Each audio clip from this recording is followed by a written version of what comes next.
भैया बहनों शुभ फीस, आज पाठ 13 के सभी प्रश्नों को समाप्त कर देना है। अब जो बचा था वो भाषा कौशल का प्रश्न बचा हुआ था।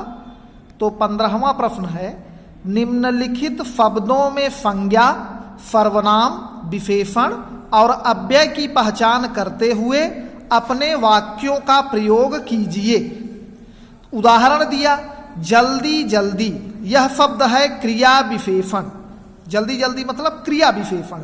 क्रिया विशेषण उसे कहते हैं जो क्रिया की विशेषता बताए, उसे हम क्रिया विशेषण कहते हैं। प्रयोग किया, स्टेशन पहुंचकर राम जल्दी जल्दी से अपने सामान को रेलगाड़ी पर रखने लगा। अब यहां देखिए शब्द दिया हुआ है पढ़ाई, तो पढ़ाई भैया बहनों ये क्रियावाचक शब्द है।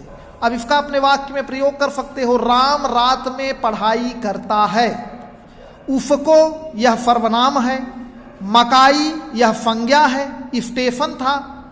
बुद्धिमान यह विशेषण है, तेज विशेषण है, ईमानदारी विशेषण है, ऊपर नीचे अव्यय है, झुकाव अव्यय है, तत्पर यह भी अव्यय है, झुकाव विशेषण है। जैसे पृथ्वी 30 डिग्री झुकी हुई है, तो ये झुकाव जो है ये अव्यय है। उदाहरण मैंने बताया, इस तरह से आप सबका पहचान कर लीजिएगा जो मैं बताया हूं और उसे अपने वाक्यों में प्रयोग कर लीजिएगा।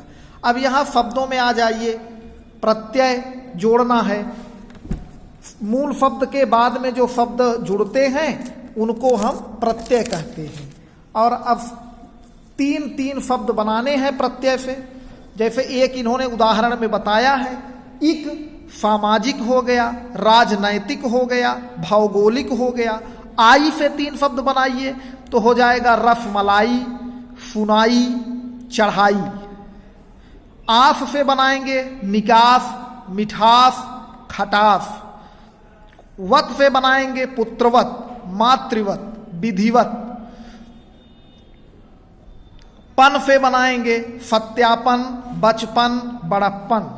मान से बनाएंगे बुद्धिमान, सममान, बेईमान।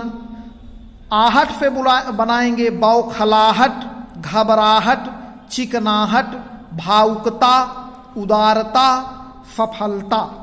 ता से भावुकता, उदारता, सफलता। ये मैं लिखा भी हूं, आप देख लीजिए, ये है शब्द हैं। और इधर भी मैंने लिखा है, ये भी आप देख लीजिए शब्दों को। भाषा कौशल के प्रश्न हैं। इधर आ जाइए। अब देखिए ये प्रश्न है, किसी शब्द से उपसर्ग लगाने पर उसका अर्थ बदल जाता है। जैसे जय शब्द में बी उपसर्ग लगाकर विजय तथा परा उपसर्ग लगाकर पराजय शब्द बनता है, उसी प्रकार निम्नलिखित शब्दों में उपसर्ग लगाकर शब्द निर्माण कीजिए। तो वे शब्दांश जो मूल शब्द के पहले जुड़ करके शब्द के अर्थ में परिवर्तन कर दें उसे हम उपसर्ग कहते हैं। अब जैसे गंध है तो इसमें फू जोड़ दोगे तो सुगंध हो जाएगा। गमन है, आ जोड़ दो आगमन हो जाएगा। संग है, कु जोड़ दो कुसंग हो जाएगा। पूत है, फ जोड़ दो सपूत हो जाएगा। आहार है तो निर जोड़ दो निराहार हो जाएगा। शुद्ध है, अ जोड़ दो अशुद्ध हो जाएगा। लोक है, पर जोड़ दो परलोक हो जाएगा। लौकिक है, पर जोड़ दो तो परलौकिक हो जाएगा। अब आगे है, निम्नलिखित गद्यांश में ठीक विराम चिन्हों का प्रयोग कीजिए। इसमें आपको विराम चिन्हों का प्रयोग करना है, ये देख लें, सुगंध, आगमन, कुसंग, सपूत, अशुद्ध, भूलोक, पारलौकिक, निराहार। और यहां मैंने लगा दिया है, जैसे दशरथ अयोध्या के राजा थे, यहां पूर्ण विराम लगा दो। उनके 3 रानियां थी, सही है। कौशल्या, कैकेयी और सुमित्रा, यहां भी पूर्ण विराम लगा दो। एक दिन राजा ने कहा, राजा ने राम से कहा, यहां कामा लगाओ, मैं अब तुम्हें राजपाट देकर जंगल जाना चाहता हूं, पूर्ण विराम। राम ने कहा, पिताजी क्यों, अंत में प्रश्नवाचक चिन्ह लगा दो। नीचे दिया है, सर्वनाम के 6 भेद होते हैं, पुरुषवाचक, निजवाचक, निश्चयवाचक, अनिश्चयवाचक, संबंधवाचक और प्रश्नवाचक। अब इनमें आपको पहचानना है और पहचान करके उसे अपने वाक्य में प्रयोग भी करना है। जैसे वह, अब वह पुरुषवाचक सर्वनाम है, वह कैसा सर्वनाम है? पुरुषवाचक सर्वनाम है। तो पुरुषवाचक सर्वनाम में आप क्या करेंगे? लिख देंगे, वह लिखेंगे डैश करके पुरुषवाचक सर्वनाम और वाक्य प्रयोग लिख देंगे। वह सुबह टहल रहा था, खुद यह निजवाचक सर्वनाम है, मैंने पुरुषवाचक सर्वनाम है, उसका पुरुषवाचक सर्वनाम है, कौन प्रश्नवाचक सर्वनाम है, कुछ क्या है? ये अनिश्चयवाचक सर्वनाम है, अनिश्चयवाचक। सब ये सब शब्द परिमाणवाचक सर्वनाम है।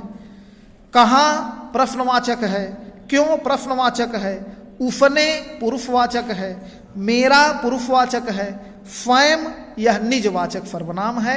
ये मैंने लिखा है, आप इसको अपने देख लीजिएगा और इसका अपने शब्दों में एक एक वाक्य प्रयोग भी बनाइएगा भैया बहनों।